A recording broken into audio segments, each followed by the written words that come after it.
Hey friends, hey there, John Bush here, and I haven't done a video in a while, and I'm going to start doing videos again. I'm here in sunny Acapulco, Mexico, on the roof of the condo I'm staying at, and life is good. And today, in the United States of America, it's election day, which has got everyone all riled up and excited all across the country. And I want to share with you why I didn't vote.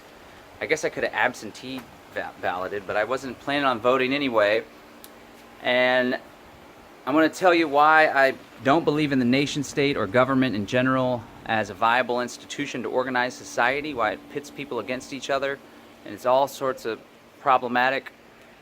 And then I want to share what I believe to be a viable alternative, a way that we can shift the way we think about social organization and how we associate with other human beings in a pretty radical, dramatic way, because the voting ain't gonna change it. So I voted in every single election ever since I was of voting age for a good bulk of my life. And I gotta tell you, only one person that I ever voted for actually won. That was Judge Melissa Goodwin, who was by no means a libertarian or didn't necessarily share my values. Just thought she was a good woman, and she was more of a constitutional conservative, I guess.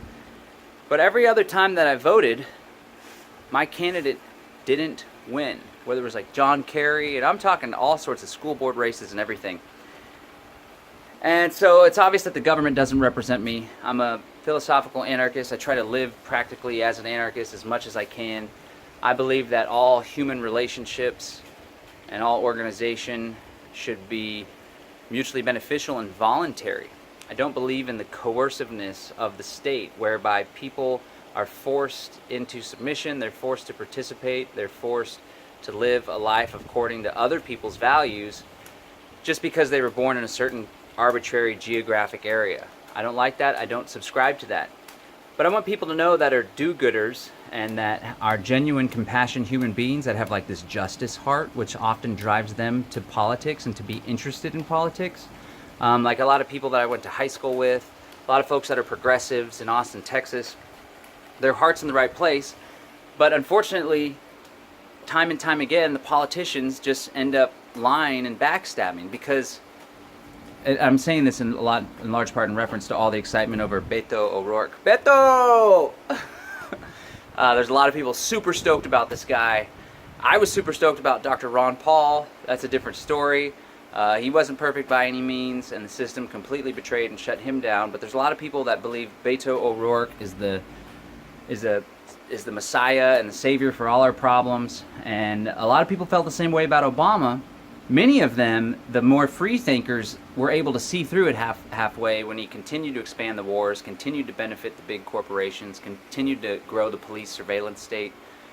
But a lot of people continued to buy it hook, line, and sinker, and I'm afraid a lot of people are doing that with Beto as well. I was in that boat. I was anti-war after learning the truth about what happened on 9/11, and I thought that I was a Democrat just because it was the George Bush Republicans that were leading the war.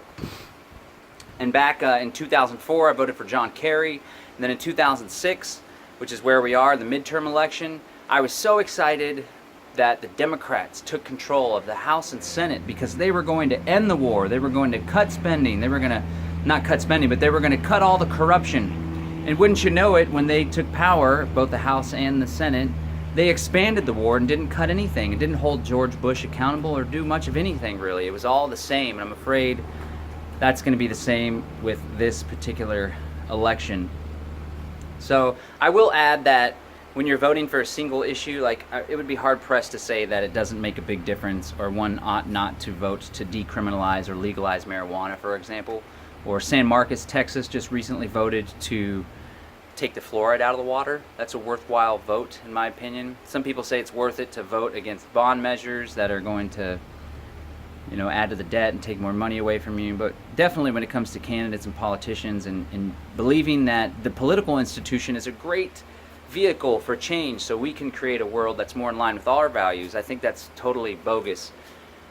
For one, I don't want to give credence to an institution that I believe to be the problem in the first place, right? A lot of people have different ends and different values, different principles, And the question is, well, how do we go about achieving those ends and those values? How can we bring about a world in which our ideals flourish, right? And for those leaning on the left that want to end poverty and have equality under the law and increase the standard of living for the masses, those are great, noble goals, and I want all of that stuff too, but using the state in order to accomplish that just doesn't make sense, because at the end of the day,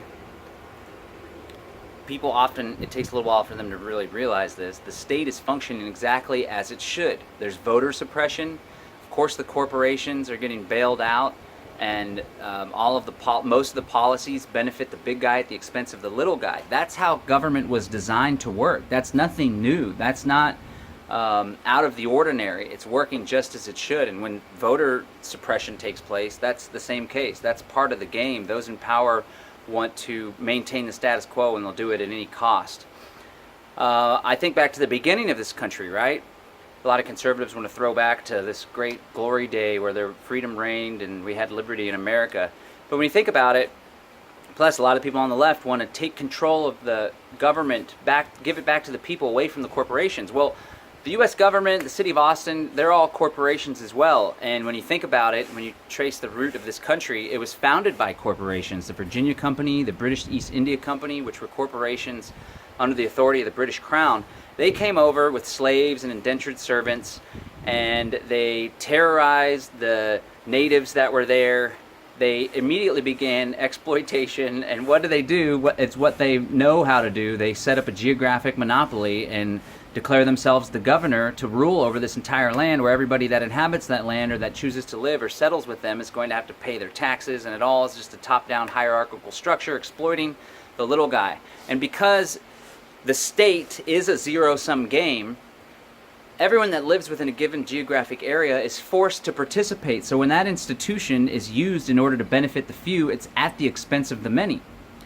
I think that's totally bogus. I think nation states are a huge detriment to human flourishing. The ability to tax such a massive group of people, extract so much wealth, enables those in control of the nation state to engage in so much terrible, atrocious activities like war, and because of their crappy policies, they create famines and all sorts of death and slaughter and destruction. It's absolutely disgusting. And I think absent the nation state, absent this massive centralized, coercive, hierarchical power known as government, I don't think things would be so bleak and nasty in this world.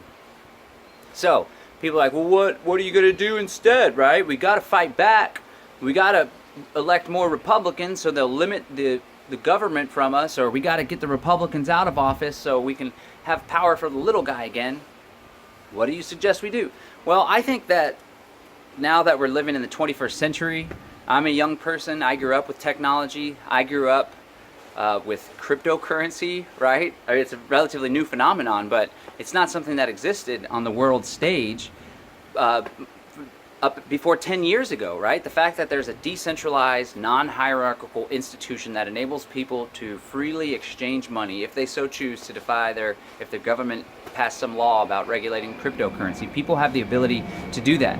We now have the interwebs. Whoever created it, if it's the government or Al Gore, people have the ability to communicate on a mass scale, circumventing what used to be a top-down controlled press, right? And even though Facebook is selling out and doing just the same thing as the mainstream media and silencing voices of dissent, there's still other channels that are going to flourish and thrive. My point is, with all the technological innovations and change that's taking place, there's no reason why we shouldn't be so close-minded as to think that it's not possible that humanity, or at least a decent chunk of humanity, could live in a way where society is not organized by a top-down hierarchical coercive control grid. Rather, it is decentralized, small groups of people with similar values living together in peace and harmony through mutually beneficial voluntary association. And that's not so far-fetched, because it's already happening. There's so much decentralization taking place. Look at the fall of the Soviet Union's breaking apart. There's even talk of secession in the States. This massive central government, it's full of fail. Here's another big problem. Before I digress, I'll get back to solutions and what we can do. But here's a big problem with the centralized top-down way of doing things, especially with the nation state or a central government. There's obviously people that have different values, and that's never been more clear in the United States. Well, maybe it was more clear during the Civil War, but The Democrats, Republicans, conservatives, liberals have obviously diametrically opposed viewpoints, and they're fighting for control of the same institution. Wouldn't it be better if your people that wanted to live this way and your guys that wanted to live that way could just go do your own thing without bothering or taxing one another or controlling one another or preventing one another from smoking marijuana, for example, or having universal health care, for example?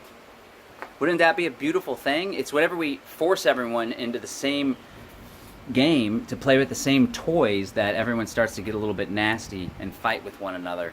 It doesn't have to be that way.